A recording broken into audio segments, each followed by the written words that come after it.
लोकशाहीचा बुलंद आवाज, रिपब्लिकन वार्ता, महाराष्ट्र। वडोद बाजार पोलिसांनी न्यायालयाच्या परवानगीने देशी दारू केली नष्ट।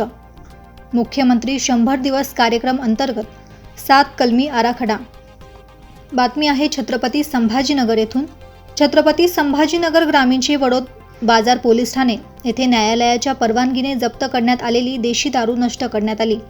याबाबत सविस्तर माहिती अशी की मुख्यमंत्री यांची 100 दिवस कार्यक्रम अंतर्गत 7 कलमी आराखड्यानुसार फुलंब्री तालुक्यातील वडोद बाजार पोलीस ठाणे येथील मुद्देमाल कक्षातील एकूण 1222 देशी दारूची बॉटल किंमत 1,20,000 अशा न्यायालय यांची परवानगी घेऊन राज्य उत्पादन शुल्क यांच्या उपस्थितीत नष्ट करण्यात आली आहे।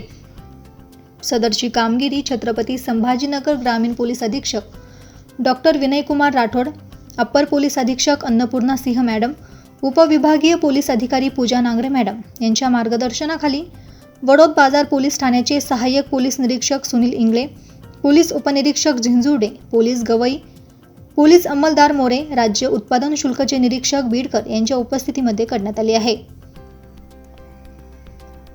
रिपब्लिकन वार्ता महाराष्ट्र वृत्तवाहिनीसाठी औरंगाबाद मराठवाडा उपसंपादक अकबर शहा।